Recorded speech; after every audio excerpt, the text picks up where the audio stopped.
आज की कहानी एक किसान लड़के की है जिसे एक ऐसी लड़की से इश्क हो जाता है जिसके साथ एक रात बिताने के लिए लोग अपना सब कुछ लुटाने को तैयार रहते हैं और जो भी उसके साथ रात बिताता है वो खुद को बहुत ही खुशनसीब समझता है। फिर एक दिन वो किसान लड़का उस लड़की को अपने साथ घर ले आता है। इसके बाद दोनों मिलकर करते हैं ऐसे ऐसे कांड जो देखेंगे हम आज की इस कहानी में।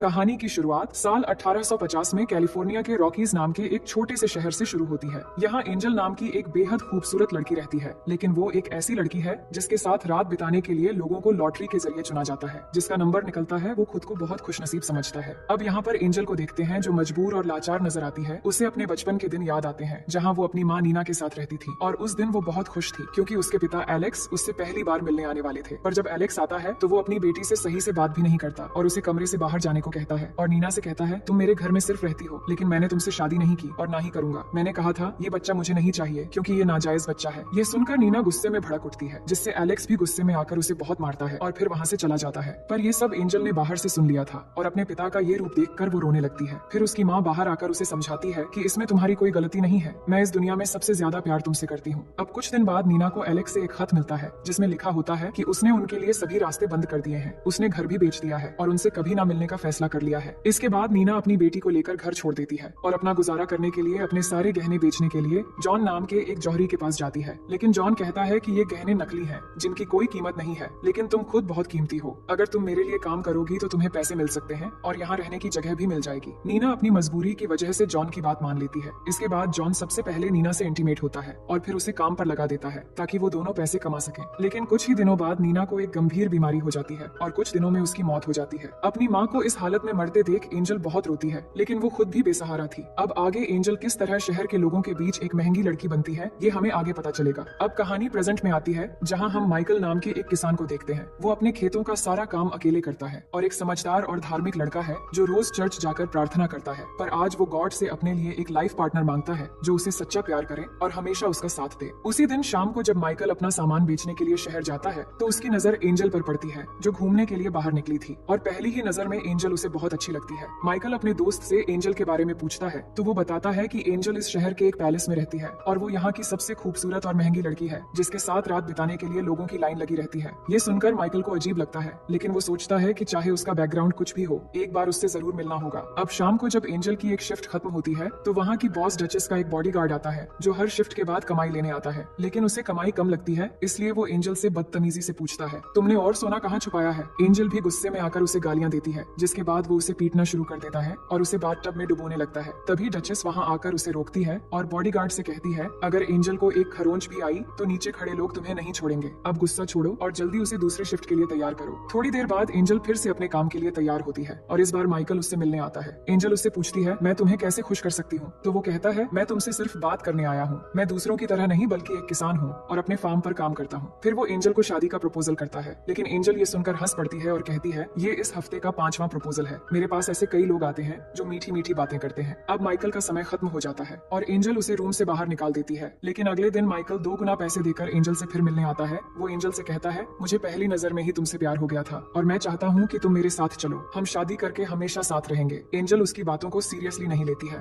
और कहती है तुम अपना पैसा और समय दोनों बर्बाद कर रहे हो, इसलिए मेरे पास आओ और अपना काम खत्म करके यहाँ से चले जाओ, मैं कभी भी हमेशा के लिए तुम्हारी नहीं हो सकती। इतने में माइकल का समय खत्म हो जाता है और फिर से वही बॉडीगार्ड आता है और माइकल को जाने के लिए कहता है। अब आगे माइकल का दोस्त उसे समझाने की कोशिश करता है कि एंजल उसके लिए सही नहीं है, लेकिन माइकल कहता है मैं एक बार और ट्राई करना चाहता हूँ। फिर शाम होते ही फिर से एंजल से मिलने पहुंच जाता है। इस बार वो एंजल को अच्छे से समझाने की कोशिश करता है और कहता है मुझे समझ नहीं आता कि तुम इस नरक जैसी जिंदगी में क्यों रहना चाहती हो, क्या तुम्हें मेरे लिए कुछ भी महसूस नहीं होता या फिर तुम्हारे दिल में कोई फीलिंग्स ही नहीं है। फिर माइकल उसे प्यार से किस करता है और कहता है क्या अब भी तुम्हें मेरा प्यार महसूस नहीं हो रहा। एंजल जवाब देती है मैं तुमसे प्यार नहीं करती और ना ही शादी करना चाहती हूँ, तुम बस एक मामूली किसान हो और कुछ नहीं। ये सुनकर माइकल को बुरा लगता है और वो चुपचाप वहाँ से चला जाता है। अब कहानी फिर से एंजल के बचपन में चली जाती है। जब एंजल की माँ का निधन हो गया था तब जॉन नाम का वो जौहरी एंजल को एक दूसरे शहर में ले गया था। वो उसे बेचने के लिए लाया था, लेकिन वहाँ काम करने वाली सैली नाम की एक लड़की जॉन से रिक्वेस्ट करती है कि इस लड़की को कहीं और ले जाओ, ये जगह उसके लिए सही नहीं है। लेकिन जॉन नहीं मानता और एंजल को बॉस के कमरे में ले जाता है। थोड़ी देर बाद यहाँ का बॉस ड्यूक आता है। फिर जॉन कहता है इस लड़की को ले लो और मुझे मेरा पैसा दे दो, लेकिन ड्यूक के इशारे पर उसके आदमी जॉन को मार देता है। ये देखकर सुनकर एंजल डर जाती है, लेकिन ड्यूक कहता है अब से तुम मेरे लिए काम करोगी, और इस तरह वो एंजल को डरा धमकाकर वहाँ रख लेता है। कुछ सालों में जब एंजल बड़ी हो जाती है तो ड्यूक उसे इस काम में लगा देता है। एंजल के दिल से अब डर नाम की चीज खत्म हो चुकी थी और उसे विश्वास हो गया था कि दुनिया के सारे मर्द एक जैसे होते हैं, लेकिन फिर भी वो मजबूर थी। अब एक दिन वहाँ पर एलेक्स आता है, पर वो नहीं जानता था एंजल उसकी बेटी है। फिर जब एंजल को लेकर कमरे में जाता है तो वो उसे अपनी सच्चाई बताती है, जिससे एलेक्स को एहसास होता है कि उसी की वजह से उसकी बेटी की जिंदगी बर्बाद हो गई है। इसलिए वो खुद को दोषी मानते हुए आत्महत्या कर लेता है। इसी बीच सैली एंजल को कुछ पैसे देकर वहाँ से भागने में मदद करती है। जब ड्यूक को ये पता चलता है तो वो गुस्से में सैली की हत्या करवा देता है। एंजल को एक शिप पर बैठते हुए दिखाया जाता है, जिससे वो शहर से दूर जा रही होती है। शिप में कुछ और लड़कियां भी होती हैं जो उससे बातें करती हैं, लेकिन जब एंजल दूसरी शहर रॉकीज में पहुंचती है तो वो लड़कियां उसे पीट कर बेहोश कर देती हैं और उसके पैसे चुरा लेती हैं। इसके बाद डचेस नाम की एक औरत ने उसे बचाया और अपने पैलेस में लाकर उसे धंधे पर लगा दिया था। अब कहानी प्रेजेंट में आती है, जहाँ एंजल की तबीयत खराब हो जाती है। उसकी दोस्त के पूछने पर वो जवाब देती है कि वो माइकल के बारे में सोचते सोचते कमजोर हो गई है। अब उसने तय कर लिया है कि वो ये काम छोड़ देगी। उसने अपने सारे पैसे डचेस के पास सेफ रखे हुए थे,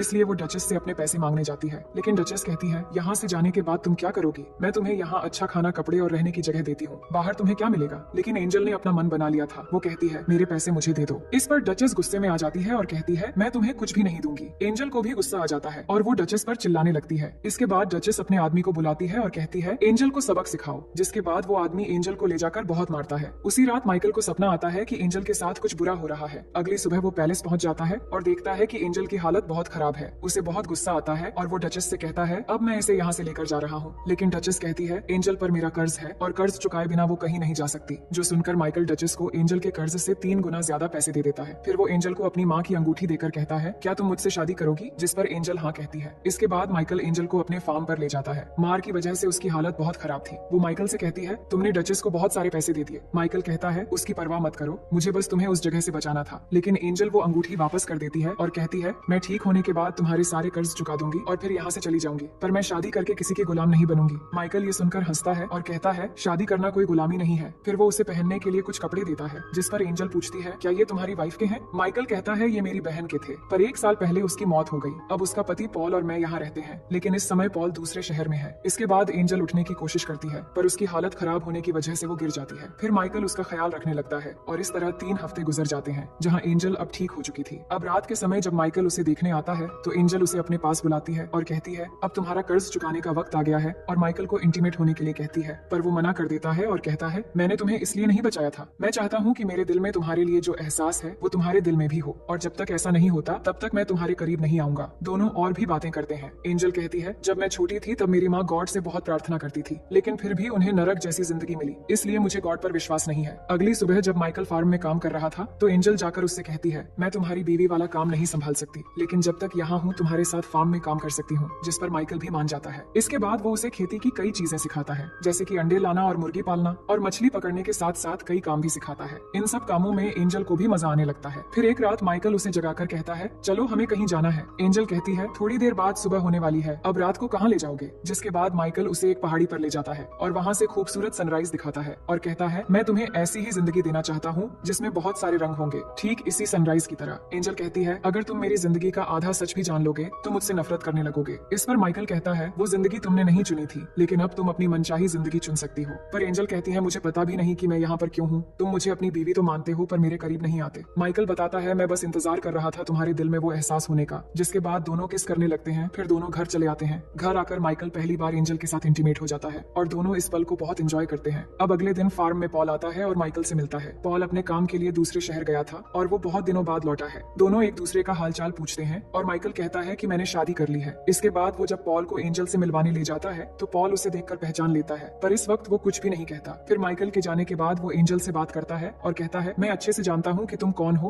और किस तरह का काम करती हो। माइकल बहुत ही अच्छा लड़का है, उसे एक अच्छी बीवी मिलनी चाहिए, ना कि तुम जैसी। एंजल कहती है, वो खुद मेरे पास आया था और सब जानने के बाद ही उसने मुझे अपनाया, और ये बात तुम्हें भी एक्सेप्ट कर लेनी चाहिए। लेकिन पॉल नहीं मानता और यहाँ से माइकल के पास जाता है और एंजल के बारे में बताने लगता है कि वो एक घटिया लड़की है और उसके बारे में उल्टा सीधा बोलने लगता है। तो माइकल उसे एक पंच मार देता है और कहता है, अगर तुम मुझे भाई जैसा मानते हो तो एंजल को भी एक बहन जैसी माननी पड़ेगी। फिर उसे सॉरी भी कहता है और समझाता है, तुम चाहो तो शहर जाकर एक नया बिजनेस शुरू कर सकते हो और पहले की तरह अच्छे से जी सकते हो। नेक्स्ट सीन में एंजल और माइकल को एक साथ देखते हैं। माइकल कहता है, अगले दिन पॉल शहर जा रहा है और उनके बीच जो हुआ वो भी बताता है। फिर एंजल के पास आकर कहता है, मुझे तुम्हारे साथ पूरी जिंदगी बितानी है। मैं चाहता हूँ कि हमारे बच्चे हो और हम पूरी जिंदगी खुश रहे। पर एंजल माँ नहीं बन सकती थी और ये बात अब तक माइकल को नहीं पता थी। अब यहाँ पर हमें एंजल का पास्ट दिखाया जाता है कि वो एक बार प्रेग्नेंट हो गई थी और ऐसा फिर से ना हो, इसलिए ड्यूक ने एक डॉक्टर को बुलाया और जबरदस्ती एंजल को पकड़कर उसका अबॉर्शन करवा दिया ताकि वो कभी भी मां न बन पाए। अब दूसरे दिन से एंजल फार्म के सारे कामों को अच्छे से करने लगती है और उसने फिशिंग करना भी सीख लिया था क्योंकि वो कहीं न कहीं माइकल के प्यार को समझने लगी थी। पर अभी भी वो खुद को दोषी मान रही थी क्योंकि उसके अतीत की कड़वी सच्चाइयों के बारे में माइकल को कुछ नहीं पता था, इसलिए वो खुद को माइकल के काबिल नहीं मान पा रही थी। फिर वो दोनों एक रास्ते से गुजरते समय कुछ लोगों को देखते हैं। वो एक फैमिली थी और उनकी माँ एलिजाबेथ प्रेग्नेंट थी। उनका अपना घर नहीं था और वो किसी दूसरी जगह रहने के लिए जा रहे थे, तो माइकल और एंजल उनका ख्याल रखने के लिए उन्हें घर ले आते हैं और उन्हें खाना देते हैं। वो उनकी बहुत शुक्रगुजारी होते हैं और उनकी मरियम नाम की एक बड़ी बेटी भी थी जो एंजल से पूछती है तुम और माइकल कैसे मिले थे, तो वो उसे बता देती है कि वो पहले क्या थी और किस तरह वो मिले थे और इसी बीच दोनों अच्छे फ्रेंड्स बन जाते हैं। अब ऐसे ही समय गुजरने लगती है और एलिजाबेथ एक बेटे को जन्म देती है जिससे सभी बहुत खुश होते हैं। माइकल और मरियम दोनों मिलकर उस बच्चे का ख्याल रख रहे थे जो देखकर एंजल को लगता है कि मरियम और माइकल की जोड़ी बहुत ही अच्छी रहेगी। फिर रात को मरियम के पिता सबको बताते हैं कि उन्होंने पॉल से कुछ जमीन खरीद ली है और अब वो सब मिलकर यही रहेंगे। अगले दिन जब माइकल और एंजल खेत में होते हैं तो एंजल कहती है मरियम बहुत ही प्यारी लड़की है और तुम दोनों की जोड़ी बहुत अच्छी लगेगी। इस पर माइकल कहता है मैं सिर्फ तुमसे प्यार करता हूँ और हमारे बीच कोई भी नहीं आ सकता। इसके बाद एंजल उसे वो सच बता देती है कि ड्यूक ने एक डॉक्टर से जबरदस्ती उसका ऑपरेशन करवाया था जिससे वो अब कभी भी मां नहीं बन सकती। मगर माइकल कहता है तुम जैसी भी थी इससे फर्क नहीं पड़ता,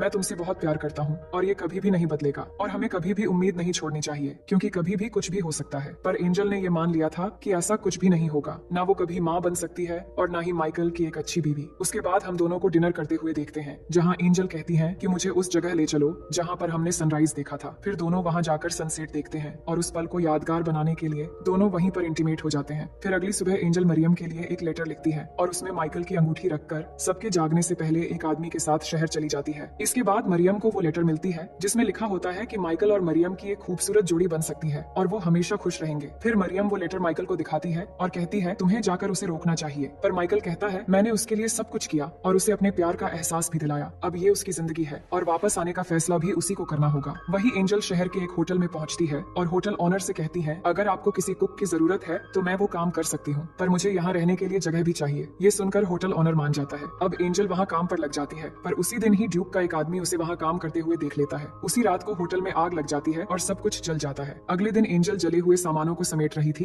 तभी उसके सामने ड्यूक आता है। ड्यूक वही आदमी है जिसने एंजल को बचपन में जॉन को मारकर अपने कब्जे में किया था। अब उसने इस शहर में आकर अपना वही धंधा शुरू किया है जिसके बारे में एंजल नहीं जानती थी। वो एंजल को अपने साथ चलने के लिए कहता है, पर वो कहती है कि तुम मुझसे जबरदस्ती नहीं कर सकते। इसके बाद ड्यूक बताता है कल रात होटल में मैंने ही आग लगवाई थी, अब अगर तुम नहीं मानती तो मैं इस होटल ओनर को भी मरवा दूंगा। इसके बाद एंजल ना चाहते हुए भी उसके साथ चली जाती है, लेकिन वहाँ जाकर देखती है कि ड्यूक के पास दो छोटी छोटी लड़कियां हैं जिनके साथ वो उसी की तरह जबरदस्ती काम करवाता है। ये देखकर एंजल कहती है कि तुम बड़ी लड़कियों को हैंडल नहीं कर सकते, इसलिए छोटी बच्चियों को लाकर उन पर जुल्म करते हो। ड्यूक उसे धमकाते हुए कहता है अगर तुम मेरे खिलाफ गई या भागने की कोशिश की तो मैं तुम्हें मार डालूंगा। अब जल्दी से तैयार हो जाओ, मुझे तुम्हें सबके सामने ले जाकर दिखाना है। इसके बाद वो एंजल को स्टेज में ले जाकर सबको दिखाना चाहता था, पर इसी बीच एंजल पहली बार गॉड से प्रे करती है कि अगर आप सच में हो तो उन छोटी बच्चियों के लिए ही सही मेरी मदद करो और मुझे सच बोलने की शक्ति दो। इसके बाद ड्यूक उसे सबके सामने स्टेज पर ले जाता है, लेकिन वो स्टेज में खड़ी होकर सब लोगों को बता देती है कि किस तरीके से ड्यूक छोटी लड़कियों के साथ जुल्म करता है और अपनी कहानी भी बता देती है। ये सुनकर ड्यूक सबको बताता है कि ये झूठ बोल रही है और स्टेज से एंजल को जबरदस्ती एक कमरे में ले जाता है और वहाँ उसे मार देने ही वाला होता है। तभी ड्यूक का एक आदमी आकर उसे गिरा देता है क्योंकि वो आदमी ड्यूक के क्रूर तरीके से तंग आ चुका था, इसलिए वो एंजल को भागने के लिए कहता है। अब एंजल जल्दी से उन दोनों बच्चियों के कमरे में जाकर उन्हें बचाकर बाहर भागने लगती है।